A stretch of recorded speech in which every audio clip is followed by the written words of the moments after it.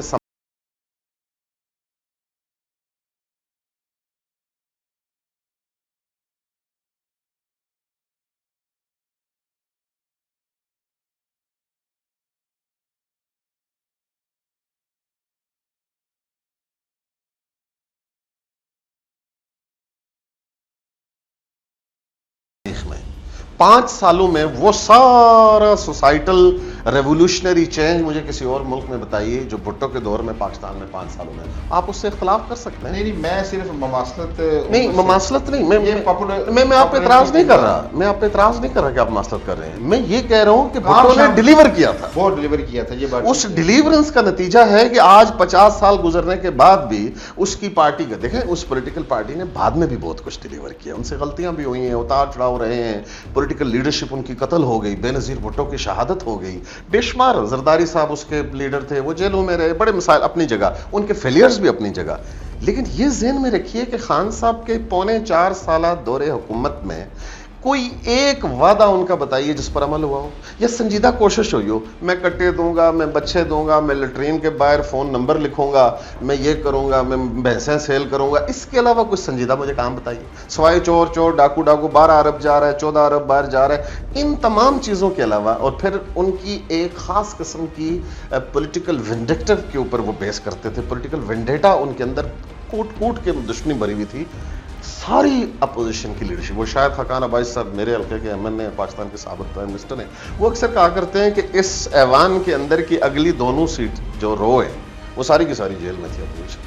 آصف زرداری صاحب جیل میں ہیں، خورشید جیل میں ہیں، نواز شریف صاحب جیل میں ہیں، شہباز شریف صاحب جیل میں، شاہد حقان جیل میں، خواجہ سعد رفیق جیل میں، مریم بی بی جیل میں، فریال بی بی جیل میں.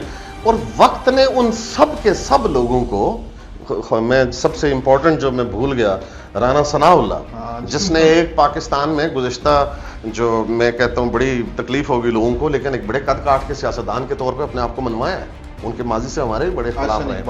احسن اقبال صاحب نہیں، رانا ثناء اللہ بہرحال ایک شخص ہے یعنی. اور وہ اچھا وہ بیٹھ کے ٹی وی کے اوپر ہمارے جو پی ٹی آئی کے معتدل سو کال کوٹ اینڈ کوٹ دوست کہتے ہیں جی کہ یہ تو کیس ان چوروں نے ایک دوسرے پر بنائے ہوئے تھے.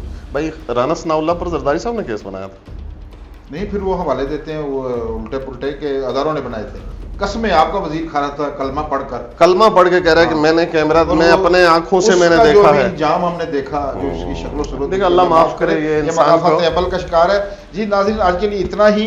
میں سمجھتا ہوں کہ کیونکہ یہ موضوع بہت لمبا ہے طویل ہے تو اس پہ ڈاکٹر صاحب کے ساتھ گاہے بگاہے اس پر نشست کرتے رہیں گے کہ ملک میں انتخابات کب ہونے جا رہے ہیں اور یہ جو پولیٹیکل پارٹیز ہیں ان کا کیا فیوچر ہے آگے, کس طرح ان کو, کیونکہ دور جدید میں تیزی کے ساتھ تبدیلیاں واقع ہو رہی ہیں. اب ساری چیزیں ہائبرڈ پر جا رہی ہیں, ڈیجیٹلائز ہو رہی ہیں. کیا پولیٹیکل پارٹیوں کو بھی اب ڈیجیٹلائز ہونا پڑے گا؟ کیا نئی چیزیں اپنے آپ کو زندہ رکھیں, نعرے یا کوئی کام بھی کرنا پڑے گا؟ آپ سے دوبارہ جلد ملاقات ہوگی. ہمیں دیجیے اجازت. اللہ نگہبان.